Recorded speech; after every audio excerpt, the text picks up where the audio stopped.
rêve, vocation et avenir, le jeune Congolais face à lui-même. La question qui se pose, comment se découvrir quand tout semble contre soi, surtout comment bâtir un avenir quand l'environnement freine l'élan et surtout comment rester fidèle à ses rêves sans se perdre. Aujourd'hui, nous allons décortiquer ce sujet avec un analyste, un écrivain surtout, un jeune. Il s'agit de Monsieur Jérémy Yave que nous appelons sur ces plateaux sous vos applaudissements. Monsieur, bienvenue chez nous. Merci madame. Prenez place.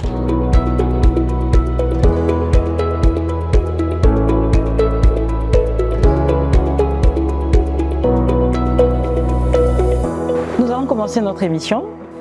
Et la toute première question qui vous est adressée, avec vous, nous allons essayer de comprendre les concepts clés.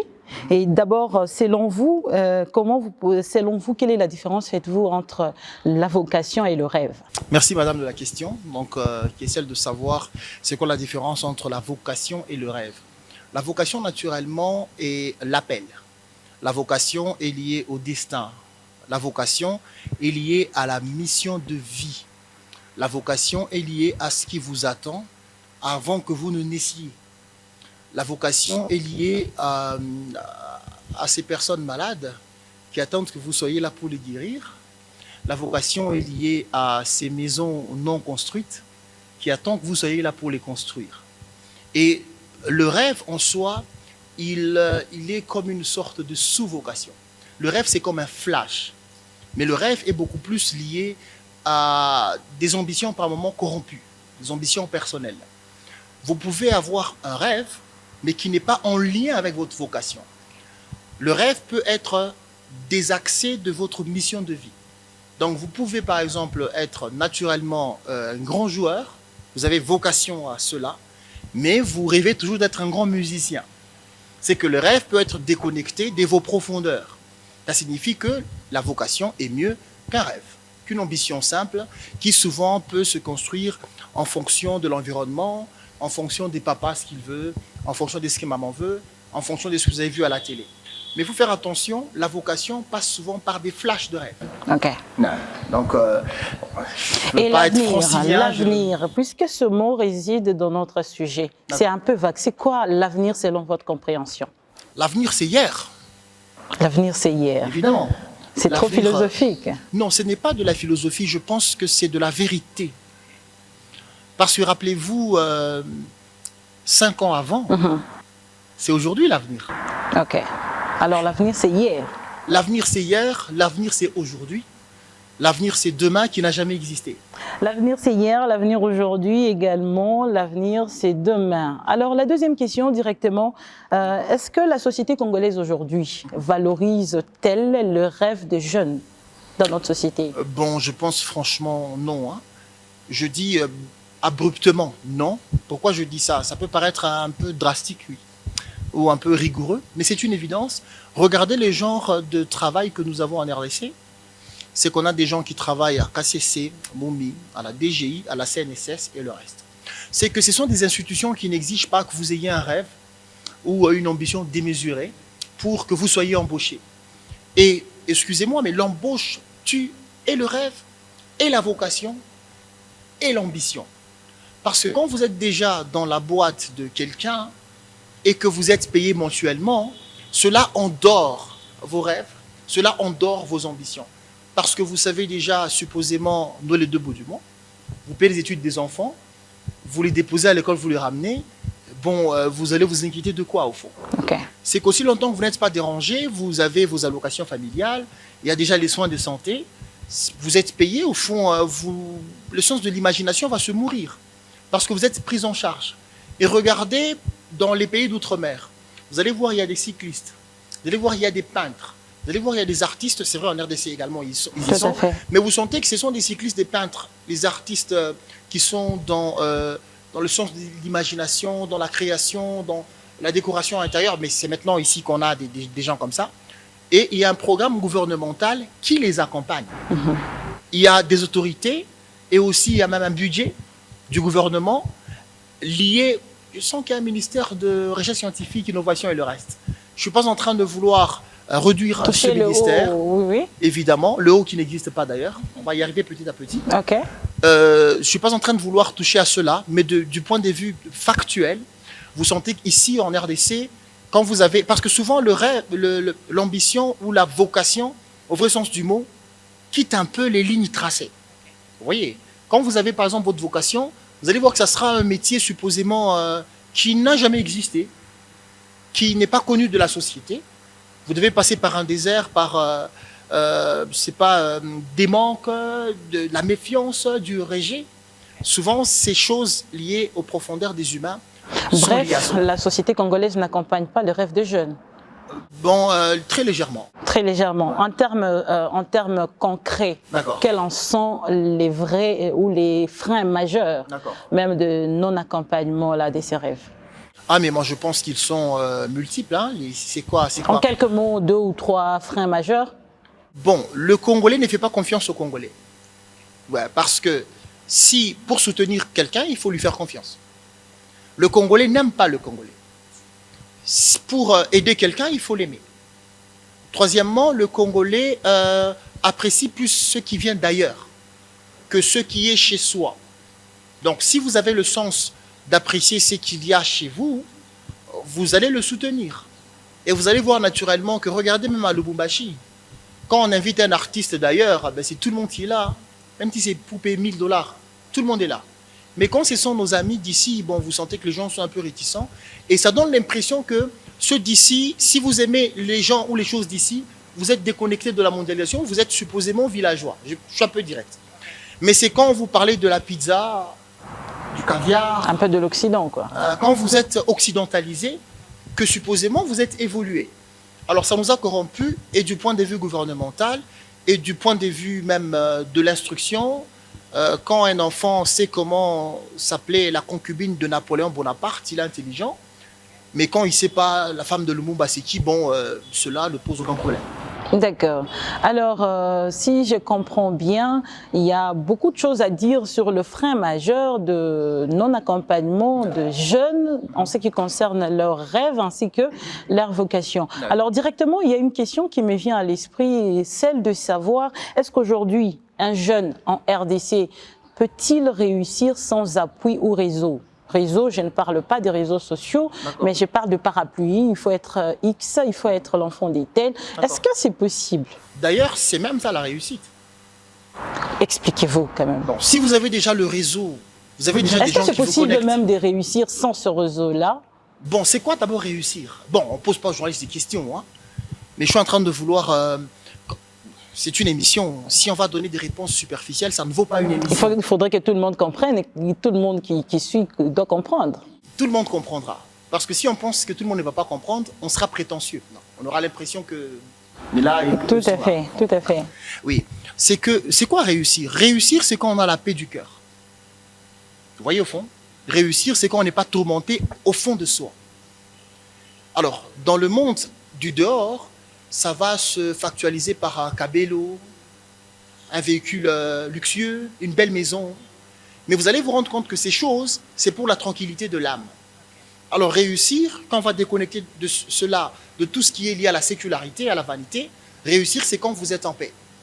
Alors ça signifie que est-ce qu'un jeune peut être en paix sans réseautage? Oui. OK. Je ne réponds pas à votre question, mais je réponds à l'esprit de votre question. OK. Je réponds à l'âme de votre question. Parce que si réussir, c'est avoir beaucoup d'argent, je dirais tout de suite non. Parce Selon que vous? Bon, évidemment. Pas selon tout le monde. Bon, c'est difficile pour moi de dire des choses selon tout le monde, donc alors Ok. tout le monde va être invité. Ok. On va y aller selon vous. Absolument, oui. Donc si on dit que réussir, c'est avoir de l'argent, l'argent n'achète pas tout. L'argent ne résout pas tout. Par moments d'ailleurs, l'argent est la sève de notre orgueil. L'argent est la sève de notre suffisance.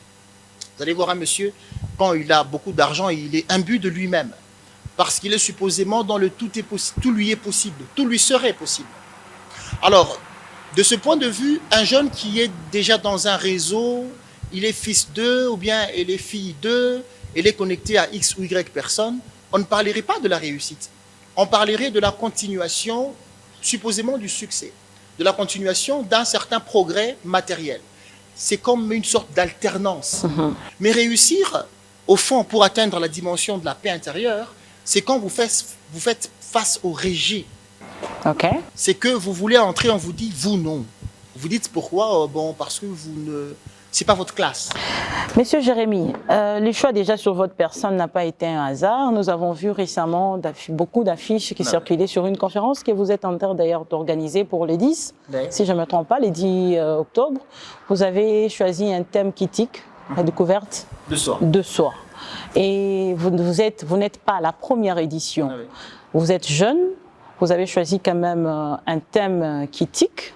Est-ce que vous avez déjà des résultats palpables pour des éditions précédentes qui vous poussent à foncer encore dans ce domaine et essayer d'apporter un plus à la jeunesse congolaise, pour ne pas dire à la jeunesse du monde entier? Parce que la conférence ne va pas se limiter seulement au Congo, tout le monde peut suivre. Pourquoi j'ai l'impression que je ne finis pas mes réponses donc? Parce que je suis en train de vous ramener dans les sujets pour qu'on ne quitte pas les sujets du jour en fait. Bon, le sujet c'est vous et moi. Le sujet c'est la jeunesse. Bon, nous sommes jeunes. Ok, ok. Donc, les résultats palpables, c'est que je me rappelle bien, nous sommes en 2023, quand je me pose la question de savoir, on va organiser cette conférence, pourquoi? Parce que je ne voulais pas faire les choses sans âme, sans essence, sans substance au fond. Une conférence, déjà à Lubumbashi, je félicite 2, 3, 4 jeunes qui organisent des conférences. Il y en a ici à Lubumbashi, sincèrement, avec d'ailleurs de bons résultats. Alors, je me suis dit avec les amis que essayons de faire quelque chose qui va être substantiel. Donc, pas une conférence pour la conférence. Pas une conférence juste pour les vidéos et le reste. Il faudrait que ça soit une conférence qui va devoir toucher l'âme de tout celui qui va devoir nous suivre. Faire la différence, oui. Et c'est quand on a découvert, avant d'organiser la conférence, qu'il fallait d'abord que nous-mêmes, nous puissions nous découvrir. Et que nous commencions à agir à partir de nous-mêmes. Bon, sans prétention, je sais que l'éveil est idéaliste ou idéalisant, mais je pense que je sais où je vais. Ok. Toi, ça c'est une évidence. Alors, de ce point de vue, on s'est d'abord découvert et on a compris qu'on doit agir à partir de nous, pas à partir du regard des gens. À partir d'un constat, non. Non, pas à partir d'un constat. À partir de vous-même. C'est qu'à partir de nos profondeurs. Tout à fait. C'est que nous agissons. Moi, quand je viens dans votre émission, je me considère dans ma mission de vie. Ok. Donc, je ne viens pas dans une émission, mais je suis en train de servir mon âme sur terre. Donc, je suis dans mon service d'âme, au fond. Je suis dans une mission. Et cette conférence, ce n'est pas un rassemblement des jeunes, c'est pour ça que je suis venu sur terre. Donc, je suis né pour ça. Et on a compris, au fond, qu'il y a des jeunes qui nous accompagnent, qui sont également venus sur terre pour ça. Pourquoi? Pour enquiquiner ceux-là qui nous suivent et qu'ils se posent la question de savoir qu'est-ce qu'ils sont venus aussi faire sur terre. Okay. Et c'est quand on a compris cela qu'on a lancé la première édition, qui joue souvent avec les chiffres. C'était le 11-11-2023. Là, ça nous a ramené au chiffre 2, celui de la dualité. Vous savez, vous avez parlé du haut. Okay. Le haut n'existait pas. C'est le bas qui fait exister le haut. Okay. Évidemment. Alors, on a débuté avec cette dualité-là, ce dualisme-là. C'est la nuit qui fait exister le matin, c'est l'homme qui fait exister la femme, c'est le bien qui fait exister le mal. Rien n'existe, c'est la conviction et la connaissance qui fait exister les choses. Alors, on a débuté comme ça. Il était difficile de passer le message à tout le monde. On a invité RJ, on a invité les artistes, les humoristes. C'est juste pour maquiller l'âme de ce que nous étions en train de communiquer.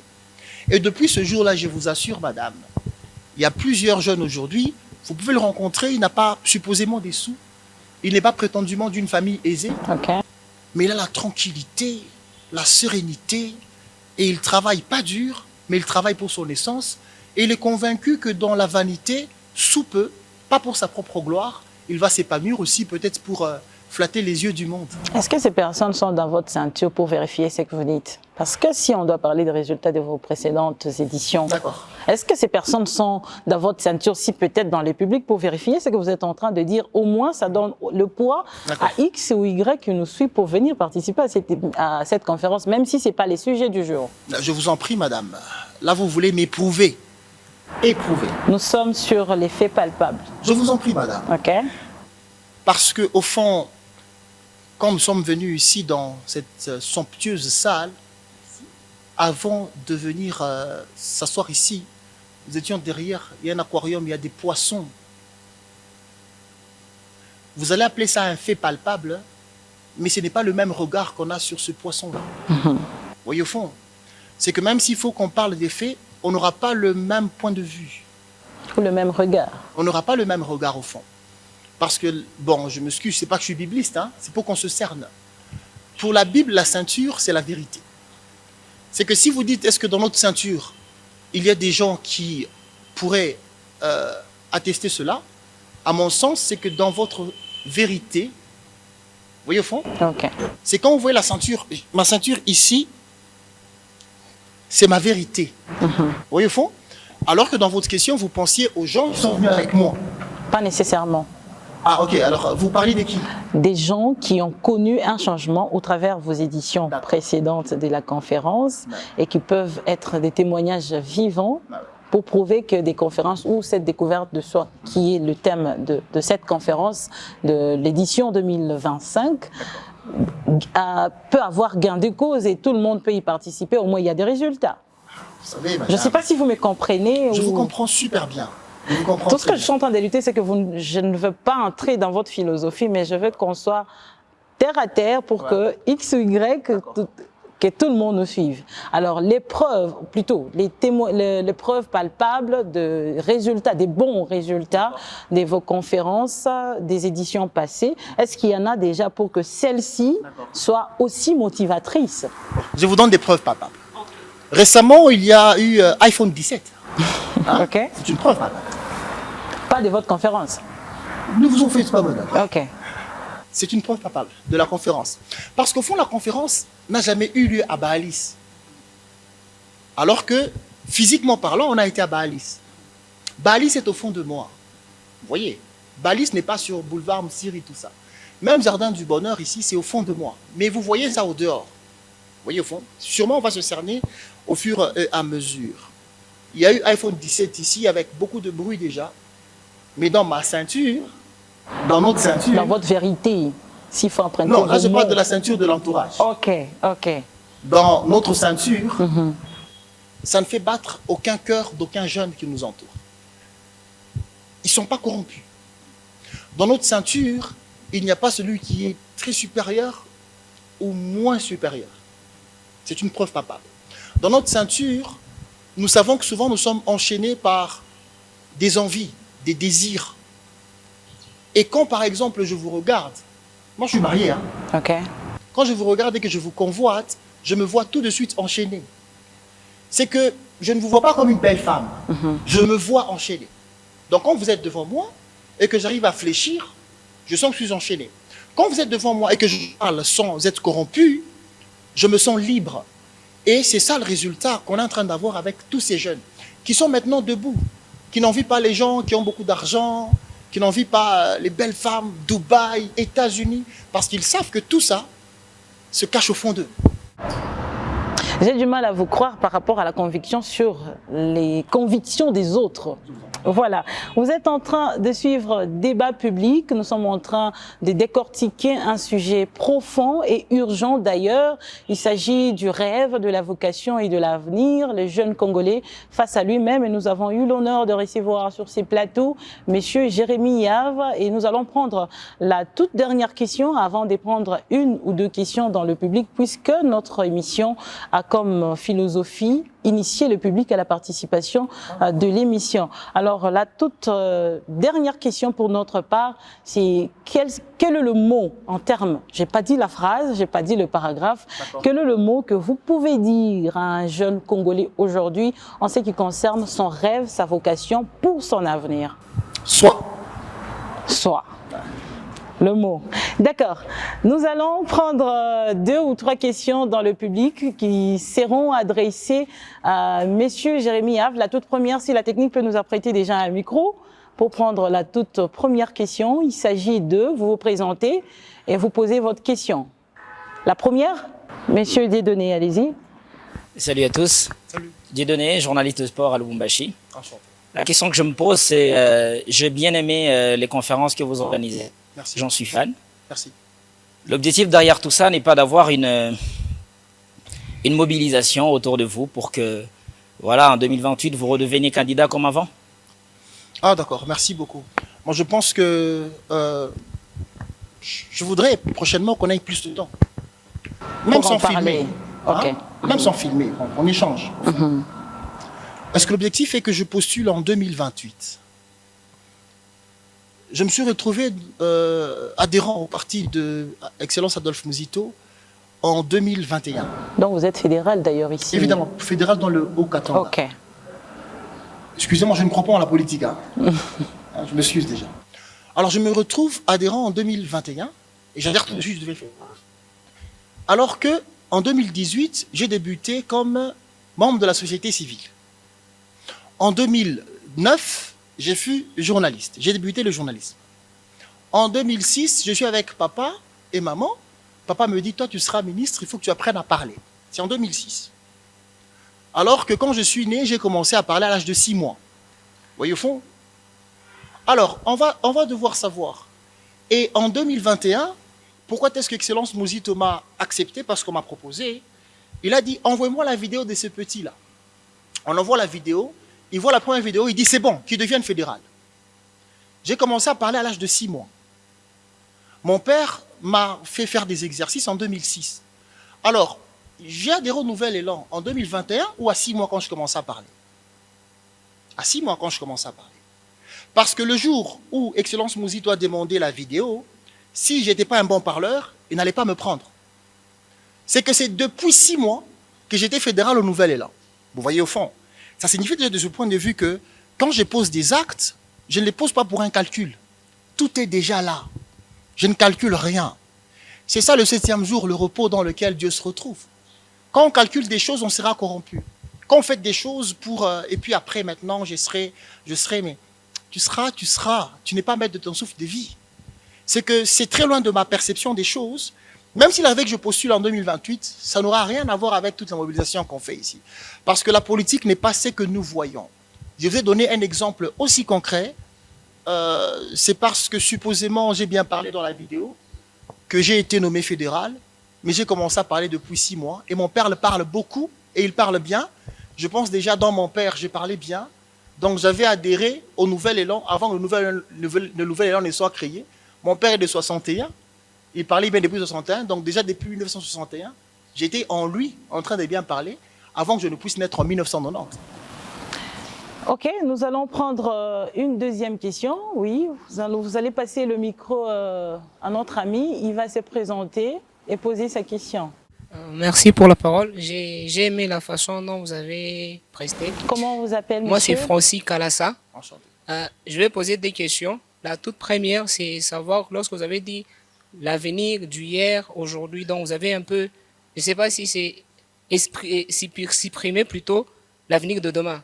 Et je vous donne une phrase dans laquelle j'ai toujours entendu que la jeunesse est l'avenir de demain. Donc ça veut dire que cette phrase-là, pour vous, elle n'est pas correcte.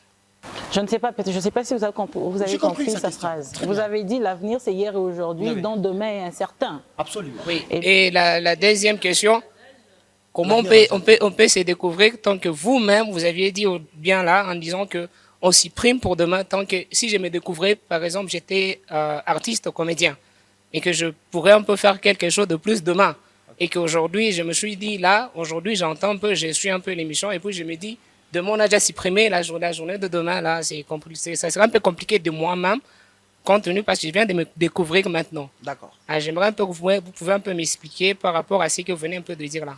Vous avez compris ces questions? J'ai compris. Ces deux questions. Ces deux questions, oui. Deux questions, voilà. Merci beaucoup. Merci. Je pense d'ailleurs, voilà pourquoi j'ai dit que prochainement, il faudrait qu'on ait beaucoup plus de temps. Pour qu'on se cerne. Tout à fait. La jeunesse et l'avenir de demain. Je ne sais pas. Admettons que cet adage a été publié en 1906. Admettons, 1906.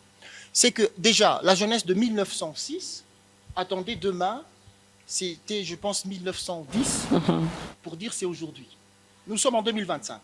Alors, en 1910, on dit la jeunesse et l'avenir de demain. Alors, 1920. 20 jusqu'en 2000. Alors, on va se demander, c'est quand alors? C'est quand? Parce que depuis l'an 0, il y a la jeunesse. Même quand on dit dans 3000 ans avant Jésus-Christ, il y avait la jeunesse. Vous voyez au fond? À l'époque de Socrate, il y avait des jeunes. qui pouvait dire nous sommes l'avenir de demain. Vous voyez au fond? Et ils vont se rendre compte que quand demain arrive, il y a une autre jeunesse qui attend aussi demain. Ça devient un cercle vicieux, confus, qui va vous plonger dans l'attentisme, dans les statu quo. Parce que demain n'existe que quand il est aujourd'hui. C'est quand demain existe. Hier, c'est aujourd'hui qu'on attendait. Alors quand on devient aujourd'hui, il y a un autre demain qui est devant nous. Et demain devient inatteignable à chaque fois qu'il est aujourd'hui. Vous voyez au fond? Parce que quand vous étiez en 2001, demain c'est déjà aujourd'hui, non? Mais vous projetez encore pour. C'est que c'est de l'illusion existentielle, surtout quand on parle de demain. Et tout ce qui existe, c'est l'instant. C'est le présentement qui existe. Demain n'a jamais existé, hier n'existe que par la mémoire. Il faut qu'on se souvienne que hier c'était. Si on ne s'en souvient pas, tout ce qui tient, c'est le tout de suite. Et aussi, la jeunesse n'est pas ce corps supposément juvénilisant ou juvénile. La jeunesse est un état d'esprit, le sens du dynamisme. Alors, si c'est le sens du dynamisme, il n'attendra pas demain, il agira. S'il faut beaucoup plus de clarification, au couloir. Deuxième question. Comment est-ce qu'on va se découvrir? Et si on se découvre, on ramène encore à demain. On se découvre quand on passe par ce qu'on appelle la destruction du temple. Vous n'êtes pas votre nom. Vous vous appelez comment? Vous vous appelez comment? Vous vous appelez comment?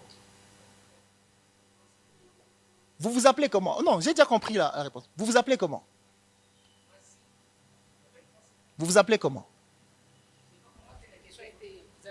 Elle est simple, elle est simple. Vous vous appelez comment? Moi, je ne sais pas si la question, je ne la comprends pas. Elle est telle que moi, vous la comprenez. Ah, Vous moi, appelez comment? si c'est comment je m'appelle Francis Kalassa. Francis Kalassa. Comment vous vous appelez? Ah oui, la question est deux fois. Vous appelez Francis Kalassa. Oui, Francis On Kalassa. va s'exercer pour qu'on se comprenne. D'accord, c'est mieux. Qui vous a donné ce nom? Là, c'est mon père. Comment vous vous appelez? Je ne sais pas, Francis Kalassa. Qui vous a donné ce nom? Mon père. Comment vous vous appelez? C'est que moi, je vous demande comment vous vous appelez, vous me donnez le nom de votre père, que votre père vous a donné. Vous comprenez? Ah oui, oui. Vous comprenez la nuance? Oui, hein. Si je dis comment votre père vous appelle, Oui. il vous appelle comment votre père? Francis. Maintenant, vous vous appelez comment? Moi, je m'appelle Francis. Bon, je m'excuse. Le- Je vais vous faire comprendre quelque chose. Ce sont les choses, c'est aux choses qu'on donne le nom. Parce que les choses n'ont pas de conscience. Les choses ont leur fonction. La fonction, c'est l'essence. La fonction, c'est ce à quoi la chose sert. Ok. Ça, c'est une chaise, et on donne le nom de la chaise par rapport à la fonction de s'y asseoir. Et c'est nous qui donnons les noms parce que la chaise ne peut pas s'appeler. La chaise n'a pas de conscience. Mais Francis a une conscience. Francis doit s'appeler, lui. Mais quand vous étiez dans votre couvre, quand vous naissiez, vous étiez comme une chose.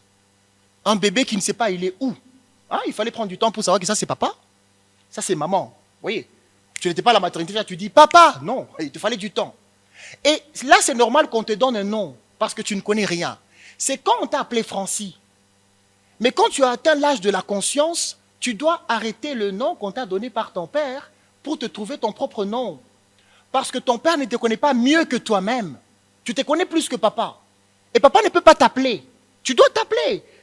Maintenant là, si on dit à ton père, Francis pense à quoi? Il ne sait pas. Mais c'est lui qui t'a nommé. Comment il nomme quelque chose, mais il ne sait pas ce qui se passe dans la chose? Vous devrez naturellement vous appeler. Ça signifie pour se découvrir, vous devez commencer par comprendre que vous n'êtes pas d'abord votre nom. C'est comme ça que moi, quand je suis né, on m'a appelé Relis Yavmbank. Et vous, comment vous vous appelez? J'y arrive, madame. Hein?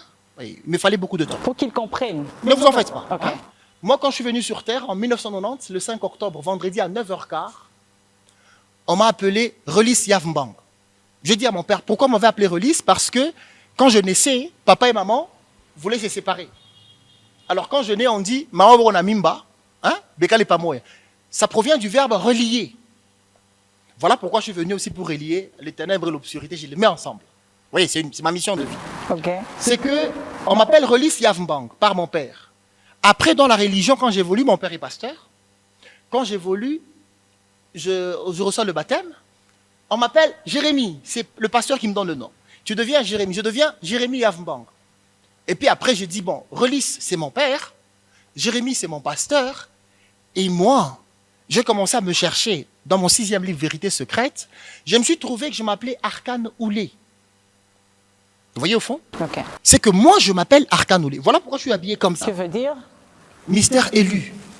Ok. D'accord. C'est que voilà pourquoi je suis habillé comme ça. Quand je m'habille comme ça, je me sens porter la mission de Arcane Oulé.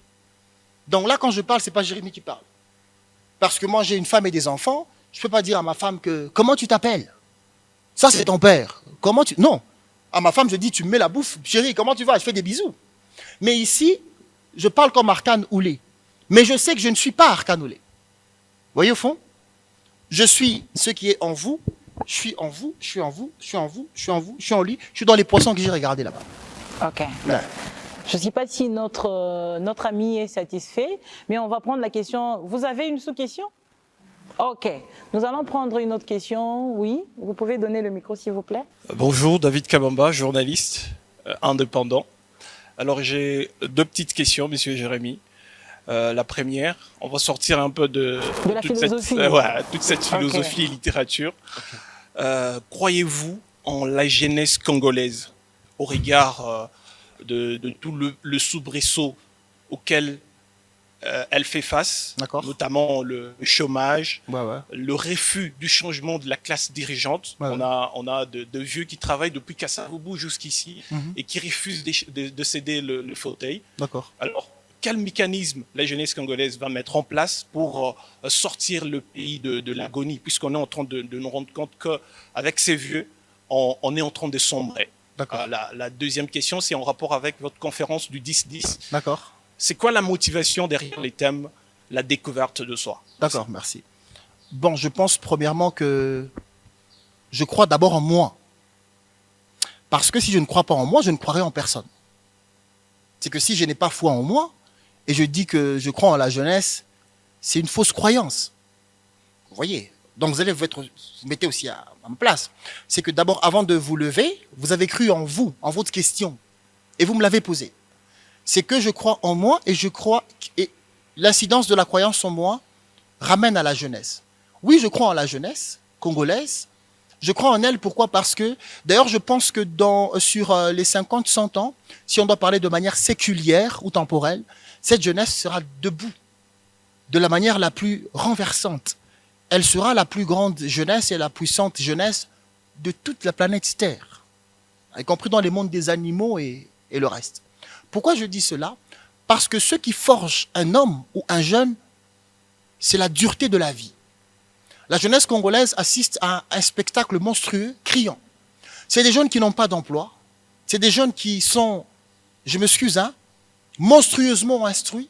C'est qu'un jeune, quand il devient licencié et qu'il décroche son diplôme de licence, il se rend compte qu'il n'y a pas de boulot pour un économiste. C'est quand il décroche son diplôme qu'il dit « je suis économiste ». Bon, il se rend compte que, bon, économiste, on va dépendre où? Vous voyez au fond?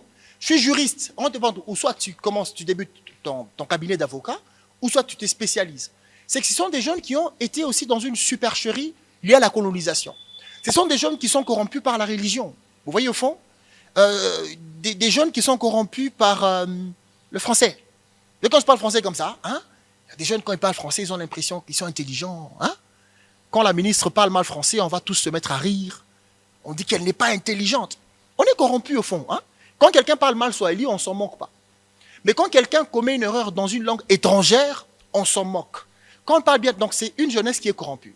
Mais parce qu'elle passe par le dur, je suis convaincu que ce désert, qui est le dur, va la forger, elle va s'en sortir. Aujourd'hui, il y a des jeunes qui se battent. Il y a des jeunes qui se questionnent. Il y a des jeunes qui... j'ai été à Kolwezi, j'ai été à Kinshasa, j'ai vu comment les jeunes se mettent ensemble, des start-up, des entreprises. Donc vous sentez que ce sont des gens qui sont en train de chercher par où sortir. Et quand on présente souvent des projets au gouvernement, parce qu'ils ne sont pas neveux de tel, nièces de tel, on va les mettre de côté. On les forge. Le système pense qu'il est en train de le vomir, mais il ne sait pas qu'il est en train de le forger. Vous voyez, le gouvernement, dans une certaine mesure, le gouvernement transgénérationnel, depuis 60 à ce jour, pense qu'il déconnecte la jeunesse. Non. Vous savez, quand on vous rejette, on vous rejette, on vous rejette, on vous pousse à produire le meilleur de vous-même. C'est que tout ce qui se fait dans ce pays, c'est une formation inouïe et bonne pour la jeunesse. Quand elle va se lever, elle sera mature, elle sera mûre, elle sera très forte. Par rapport à la deuxième question, pourquoi nous faisons tout ça? D'ailleurs, je pense qu'on a trouvé que c'était ça la solution aussi. On n'a pas voulu être un mouvement qui va devoir donner de l'argent aux jeunes. Donc venez, on va donner $2 000, $3 000, $100 000. Vous allez débuter. On n'en a pas, au fond. Parce qu'on a compris que l'argent n'est même pas des billets des banques qui circulent entre nos mains. Voilà pourquoi le 10-10, on s'est dit on va organiser une conférence qui va pousser à chaque jeune à découvrir le potentiel qu'il y a au fond de lui.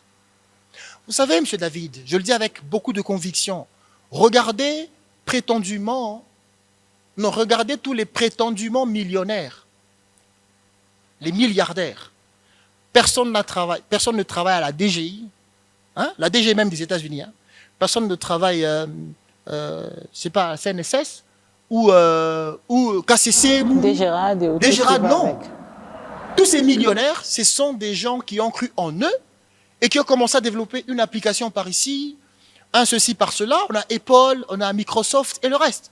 C'est que même les millions qu'on cherche ne se retrouvent pas dans ce qu'on va écrire comme demande d'emploi. Je dis souvent à mon entourage, quand vous demandez de l'emploi et qu'on vous embauche, on va vous arnaquer l'existence. Et regardez toutes ces personnes qui sont embauchées et ça devient sujet de gloire. Moi, j'ai 40 ans de service. Quand il va à la retraite, c'est 2 ou 3 ans après, vous apprenez qu'il est mort. C'est qu'en soi, quand on nous embauche, c'est pour nous abrutir et puis après nous enterrer. Mais ceux-là qui ne veulent pas rester les hommes du système, moi j'aime quand vous êtes journaliste indépendant. Parce que dans cette indépendance, moi je suis content quand je suis dans le jardin du bonheur, dans cette émission. Parce que je ne suis pas dans une émission facile. Je sais que quand vous accepte ici, il fallait une démarche. Je sais que pour déplacer les gens ici, il faut que les chaises se remplissent. Je sais que pour avoir un invité, c'est compliqué. Et c'est même là le sens de la vie. Ce n'est pas la facilité. Ça signifie au fond que nous voulons amener les jeunes à un autre paradigme de vie. Un jeune qui n'a pas $100, il va se suicider. Mais nous, on lui dit maintenant, je vais finir par là, $100 c'est quoi? Est-ce que $100 c'est le billet là où il y a Franklin? Ce n'est pas ce billet de banque. Aujourd'hui, avec la monnaie électronique, on peut tout acheter. C'est quand le jeune commence à comprendre que d'abord l'argent, ce n'est pas ces billets des banques-là, il commence à avoir une perception élevée de la vie. Il y a des jeunes qui, parce que sa copine, je ne sais pas, lui a répondu n'importe comment, il va perdre toute la joie, au fond. Donc il pense que sa vie va devoir finir avec, je m'excuse, hein, cette Jeannette-là, cette Ciara, ou... Non, on est en train de faire à ce que les jeunes, et les hommes et les femmes aussi, soient des piliers, des colonnes debout. Une femme, parce qu'il y a, je ne sais pas, une sortie dans un hôtel luxueux, elle va devoir vendre son corps. Parce qu'elle ne sait même pas son corps, c'est quoi? Parce qu'elle ne sait même pas l'argent, c'est quoi? Elle ne sait même pas réussir, c'est quoi? Aux jeunes, il faut donner notre paradigme des choses. Quand un jeune passe par le désert, c'est même ça la vidéo d'annonce, pour lui, quand vous vous moquez de lui, que tu manques l'argent, tu manques ceci, tu manques... Il ne voit pas ça. Il voit ça comme une formation, comme un appel, qui l'amène à soi. On aura moins de corrompus, on aura des éveillés qui comprendront qu'il y a de la place pour tout le monde, les artistes, Francis et le reste. Monsieur Jérémy Yave, s'il vous faut adresser un message à la jeunesse congolaise, ouais. Vous êtes jeune, quel est le message que vous pouvez passer à vos collègues? D'accord. Croyez en vous, croyez beaucoup en vous. Ne vous laissez pas impressionner par tout ce que vous voyez dehors. Personne ne vous dépasse, mais vous ne dépassez aussi personne. Ne vous laissez pas défier par les choses de la vie, vous n'êtes pas en retard. Au finish, tout le monde meurt au fond. Ne vivez pas pour le regard des gens, vivez pour vous. Quittez le système. Ne vivez pas pour qu'on vous apprécie, qu'on dise que vous êtes gentil, vous êtes beau, vous êtes le meilleur, vous êtes le numéro 1. C'est de la flatterie, c'est de la corruption. Soyez unique. Portez votre croix, moi je porte ma croix, portez la vôtre et vous serez Dieu. C'est la fin de cette émission. Nous avons parlé aujourd'hui de rêve, de vocation, mais aussi de l'avenir. Mais au fond, nous avons parlé du combat ou de la lutte intérieure de toute une génération. Et c'était avec notre invité, Monsieur Jérémy Yave, que nous disons merci. Aussi, nous tenons à remercier notre public, aussi à tous les téléspectateurs à partir de nos chaînes partenaires. Merci à tous nos partenaires. Nous allons nous lever pour applaudir le public, aussi les téléspectateurs. téléspectateurs pour avoir fait confiance à cette émission, pour avoir fait confiance à Débat Public, pour avoir fait confiance à Monsieur Jérémy Yard et pour avoir fait confiance aux jeunes. Merci.